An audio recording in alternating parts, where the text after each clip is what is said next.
જય શ્રી કૃષ્ણ, જય માતાજી. કેમ છો બધા? મજામાં? તો સ્વાગત છે તમારા બધાનો આજના એક નવા વિડીયોમાં. અને અત્યારે જો ઘડિયાળમાં 8 થઈ ગયા છે. આજે છે રવિવાર, એટલે મારા મીસુબેન જો ઘરે છે. અને આજે ફૂલકાજળી પણ છે અને વીરપસલી પણ છે. એટલે જો હું રહીશું આજે વીરપહલી, અને અમારી મીસુબેન છે ને ધરાર ફૂલકાજળી રહી છે. હું બધું હજી નાની છું, ફૂલકાજળી જેવડી નથી એમ, કેમ કે હજી તો એ ચોથામાં આવી છે, ચોથું ભણે છે. હું 8મું ભણતી ને ત્યારે છે ફૂલકાજળી રહેવા વેરગી હતી એમ. તો કે નહીં, મારે રેવી છે, રોઈને ધરાર જોઈ ફૂલકાજળી રહી. તો જો એને આજે રવિવાર છે, ઘરે છે, તો એ સરસ મજાની તૈયાર થઈ ગઈ છે.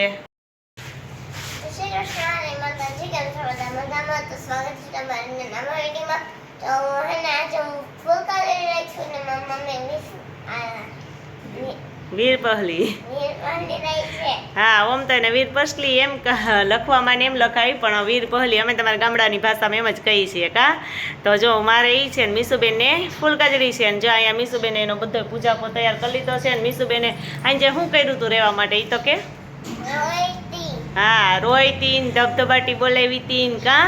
હા, રૂહી રહે છે ને એટલે મારે રહેવું જ છે. એ કે હવે તું અવડીકડીને તું કેવું જાગરણ કરી તો હું જોઉં છું. 12 વાગ્યા સુધી ટીવી જોઈ? વાહ, હાલો મીસુબેન ને 12 વાગ્યા સુધી ટીવી જોડે ને મોબાઈલ આપી દેવું એટલે 12 વાગી જાય કા. પછી બીજે દી સવારમાં સ્કૂલે કોણ જાય? તો જાય એનો બધો પૂજાપો છે ને તૈયાર કરી લીધો છે મીસુબેને કા. પછી 7 વાગે છે મીસુબેન ને પપ્પા પૂજાપો લેવા ગયા મેંદરડા કા. ધરાર રોય ધોઈ ને બધું એની આમ હા, એ ફ્રૂટ લીધું ને પૂજાપો ક્યાં હતો આપણી આગળ. તો જો એ પૂજાપો લીધો ને મીસુબેન છે ને મંદિરે પૂજવા જાય છે. હાલો એ પૂજી આવે ને તો હું મારી બધી તૈયારી કરી લઉં, કેમ કે આજ તો મારે પણ વ્રત છે. તો જો મીસુબેન એની પૂજા કરીને અવતાર્યા છે ફૂલકાજળીની. ને હવે મારે જો મારી વાર્તા વાંચવાની છે ને, તો વીરપહલી હોય ને એમાં જો આપણે આ કાચો દોરો હોય ને સૂતરનો દોરો લઈ લેવાનો છે ને 8 વડો કરવાનો છે ને 8 ગાંઠ વાળી, અને પછી જો આવી રીતે આ હળદર હોય ને એમાં બોલવાનો ને. તો ઘણા લોકો છે ને આવી રીતે હળદર વાળો કરે છે, ઘણા લોકો છે ને કંકુ વાળો કરે છે. હું દર વખતે હળદર વાળો જ કરું છું ને, એટલે જો આ કરી લીધો છે. અને અહીંયા અગરબત્તી પેટાવી લીધી છે. એટલે પહેલાં હું વાર્તા વાંચી લઉં, વાર્તા વાંચી અને પછી અગરબત્તીનો ધૂપ આપી અને આ દોરો છે ને એ બાંધી લેવાનો. અને પછી 5 વાગે છે ને આપણે આ દોરો છે ને એ પીપળે બાંધી આવવાનો છે, કે પારણીઓ બાંધી આવવાનું છે. અને આપણે આ વીરપસલી છે તો માનતાની એવી રીતે રહેવાની હોય. તો મારે માનતા હતી તો 5 રહેવાની છે, તો ત્રીજી તો છે, હજી 2 વર્ષ બાકી છે. તાલો હું મીસુબેન ને વાર્તા કરી નાખી કા. મીસુ કે મમ્મી હું તને વાર્તા કરી દઉં, તું મને કરી દે, હું તને ફૂલકાજળીની કરી દઉં કા. હા, ફૂલ જાય લટકાડી લીધું છે બેને કા. જો હું અહીંયા આવી ગઈ છું. અમે બે ફૂલકાજળી છે. હું પંછી તૈયાર થઈને આવી ગયા અને હું વાર્તા વાંચું છું ને આ બે સાંભળે. હા, હવે રૂહીબેન છે ને એ વાર્તા વાંચીને ફૂલકાજળીની કા. મેં તો મારી હમણાં કરી લીધી. હવે એ બે એની વાર્તા કરી લે કા. કે પંછી વાંચી દે એ પંછુ, એનું તો ક્યાં ધ્યાન હોય કોણ જાણે. વાર્તા તું વાંચી દે? નહીં, આ તો દીદી વાંચે હો. એટલે કે શ્રાવણ માસની પહેલી ત્રીજ.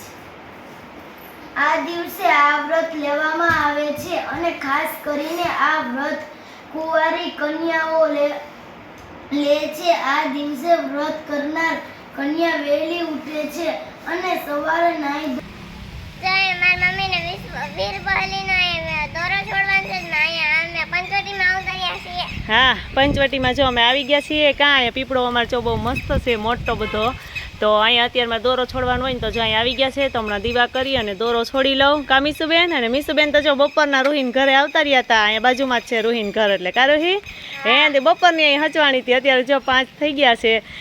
બપોર વચ્ચેનું જાગરણ તો કાઢી નાખ્યું. હવે સાંજે શું કરે કા. હા, જો અહીંયા બધી ફ્રેન્ડ રહી છે કા. બધા રહ્યા ને તમે? હા, આવડા એક કરીએ એટલે બધાને રહેવું જ હોય. હા, વાહ, જો એટલા બધા ફૂલકાજળી રહ્યા છે કા. તો જો અમે આ છે ને દીવા કરી અને જો આવી રીતે દોરો છે ને હાથેથી છોડી અને પછી જો અહીંયા પારણિયાની જેમ બાંધી દીધો પીપળામાં. અને 7 વાર એને ઝુલાવી લેવાનો હોય. તો જો એને 7 વખત ઝુલાવી લીધો ને હવે અમે ઘરે જઈએ એમ કા મીસુબેન. હા, ચાલો હવે મારી મીસુબેન છે ને ઘરે જાય.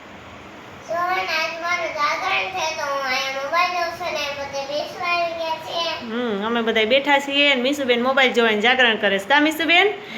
પછી મને કે થોડીક વાર મોબાઈલ જોઉં ને પછી હું ટીવી જોઈશ કા. બેન છે ને કેટલા વાગ્યા સુધી જાગે એ તો આપણે જોઈએ કા કેટલા વાગ્યા સુધી જાગરણ કરવાનું છે બેન? 12 વાગ્યા. ઓહો 12 વાગ્યા સુધી મીસુબેનને જાગરણ કરવાનું છે કા. તો હવે આપણે જોઈએ કે મીસુબેન છે ને કેવું જાગરણ કરે ઈ કા. કાલે અમે કહેશું કે મીસુબેન 12 વાગ્યા સુધી જાગે છે કે હુઈ જાય છે કે જાગી લઈ બેન? જાગીએ. જાગી જાય હે તો હારું પછી સવારે સ્કૂલે જવાનું છે ખબર છે ને? નહીં, હું કાલ મારા પપ્પા મૂકી જાય. હા જો કાલે સવારમાં વહેલી નહીં ઉઠું કાંઈ કે મને પપ્પા મૂકી જાય હું જાગરણ કરે ને એટલે. તો સારું હાલો મીસુબેનનું જાગરણ અમે બધાય કરાવીએ છીએ કા. હા જય શ્રી કૃષ્ણ, જય માતાજી. કેમ છો બધા? મજામાં? તો સ્વાગત છે તમારા બધાનું આજના એક નવા વિડીયોમાં. અને આજે થઈ ગયો છે બીજો દિવસ. કાલે રવિવાર હતો અને ફૂલકાચરી હતી. તમારા મીસુબેન ફૂલકાચરી રહ્યા હતા અને આજે થઈ ગયો છે સોમવાર ને આ શ્રાવણ મહિનાનો પહેલો સોમવાર છે એટલે તમને બધાને હર હર મહાદેવ. અને આજે સોમવાર છે ને એટલે અમે જો બધાય આખું ઘર છે એ સોમવાર રહી જ છીએ એમ. શ્રાવણ મહિનાના બધા સોમવાર તો બધાને રહેવાના જ હોય એમ. એટલે જો અત્યારે બપોરના શાક સંભારાને એવું મારે થઈ ગયું છે. અત્યારે બપોરે એકટાણું કરશું, સાંજે બધા ફરાળ કરશું એમ. તો સાંજ માટે મારે વેફરને ઉતરવું છે ને તો કાલ ફટાફટ એ તરી લઉં. અને મારા મીસુબેન જે સવારમાં સ્કૂલે વહી ગયા છે. મને એમ હતું કે એ આજે જાગરણ હતું ને 12 વાગ્યા સુધી તો જઈને જાગરણ એનું પૂરું કરી લીધું. એટલે મને એમ હતું કે જાગરણ હશે ને એટલે એ સવારે સ્કૂલે નહીં જાય એમ. સાંજે તો એમ કહેતી હતી કે પપ્પા હું ઉઠું નહીં તો મને 9 વાગે મૂકી જાજો, પણ એનું વાન આવ્યું ને તો એ તૈયારી થઈ ગઈ અને સ્કૂલે વહી ગઈ છે. હવે સ્કૂલે જઈને જે કરે એ એને ખબર એમ, પણ જો એ સવારમાં વહી તો ગઈ છે સ્કૂલે. ને હાલો મારે થોડું ઘણું ફરાળનું વેફરને ઉતારવાનું છે તો હું એ કરી લઉં. મેં બટેટાની વેફર છે ને તરી લીધી છે અને જ્યાં બરણીમાં જ ભરી લીધી છે. એટલે બરણીનું છે ને આટાવાળું આમ ઢાંકણું હોય ને એટલે હવાઈ નહીં.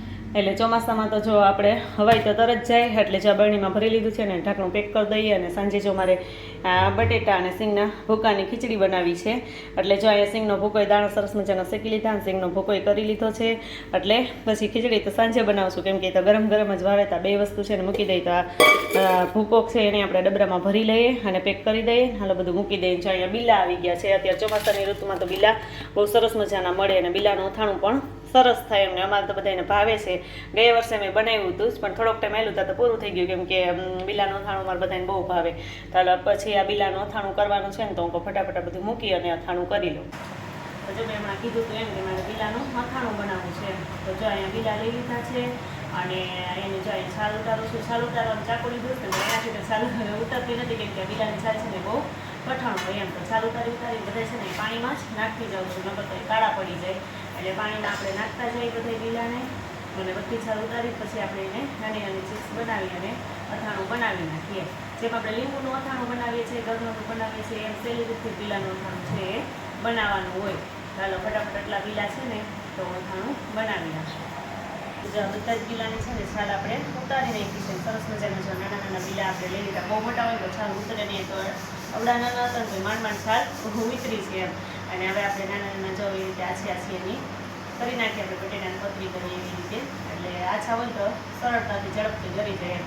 અને જો એ પાણીમાં જેને કટ કરું છું એને જે બહાર રાખીએ તો એ કાળા પડી જાય. એટલે તો જો આ પાણીમાં રાખીશું ને તે પાણી પીળું થઈ જાય છે. એટલે એક વખત આપણે આ કરી અને પછી સરસ ચોખ્ખા પાણીથી ધોઈ નાખશું અને પછી આપણે એને હળદર મીઠામાં ભેળવશું. ત્યારે ફટાફટ બધા એને કટ કરી નાખીશું.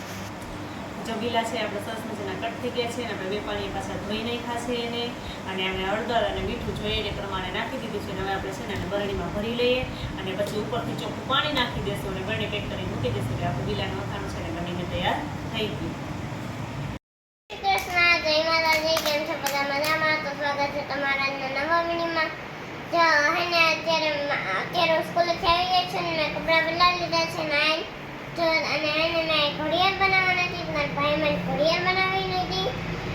ભાઈએ બનાવવા લઈ ગઈ કા બેન? તો એકલા બનાવી ન હગે. અને અમારે પ્રોજેક્ટ કરવાનો હતો તો પ્રોજેક્ટ મેં અડધો મારે કાલે નહોતો છે એટલે મેં અડધો સ્કૂલે કર્યો હતો. એટલો થઈ ગયો ને ફૂલડા દોરવાના છે. એ દોરાઈ તો ગયા છે. ફૂલડા કોણે દોર્યા? તે દોર્યા? હા મેં દોર્યા. ક્યાં જો ક્યાં દોર્યા? સ્કૂલે? મેં તો દોરતા જોયું નથી હો.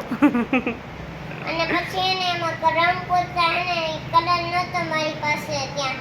એટલે અહીંયા આવીને કર્યું. પછી અહીંયા ટીચરની સહી અને પ્રિન્સિપલની સહી લખવાની છે હજી. ઠીક. તો જો હિન્દીનો પ્રોજેક્ટ છે ને એ અધૂરો છે. મીસુબેન ફટાફટ પૂરો કરી લઈએ. અને ઘડિયાળ બનાવી જવાની હતી કા. અને હજી એક વેસ્ટમાંથી બેસ્ટ બનાવવાનું છે કા. તો એ હવે મીસુબેનને માળો બનાવવો છે. તો એ અમે માળો બનાવી લેશું કાલ કા. હા એટલે કોઈ પણ વસ્તુ બનાવવાની છે તો હું કહું તું માળો બનાવી જા. ખાલી આપણે પૂઠા પડ્યા હોય ને નામ પહેલા સ્કૂલનું નામ લખવાનું, સ્કૂલનું લખવાનું હોય છે.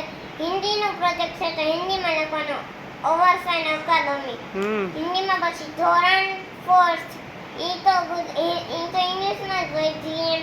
પછી વિષય હિન્દી, પછી નામ માડમ મિશ્રી ભરતભાઈ, પછી CH6 એટલે કે પાઠ અને છઠ્ઠો હતો અને એમાં શાક સબ્જી હતું ને એમાં લખવાનું તો બધાને અલગ અલગ હોય. સરસ છે, મીસુબેને લખી નાખ્યો છે. હા, તો મીસુબેન સરસ મજાનો પ્રોજેક્ટ બનાવી નાખ્યો છે અને ઘડિયાળ તો સરસ બની જ ગઈ છે. કા મીસુબેન? હા, અને આ બી મારે અડધો કરવાનો બાકી છે. હા, અને મીસુબેન જો કાલ જાગરણ કર્યું હતું, સવારમાં વહેલી વહી ગઈ તો જ નીંદર નથી આવતી. આવે છે? ના, બગા આવે તોય. બગા આવે છે તો હુઈ જાય ને તને કોણ ના પાડે? હે? તો સારું, હાલો પ્રોજેક્ટ પૂરો કરી લે તું. અને આ સલાહના વિડીયો એન્ડ કરીએ છીએ. જો તમને મારો વિડીયો ગમે તો લાઈક કરજો, શેર કરજો અને સબસ્ક્રાઇબ કરવાનું ભૂલતા નહીં. આવજો, ગુડ નાઇટ.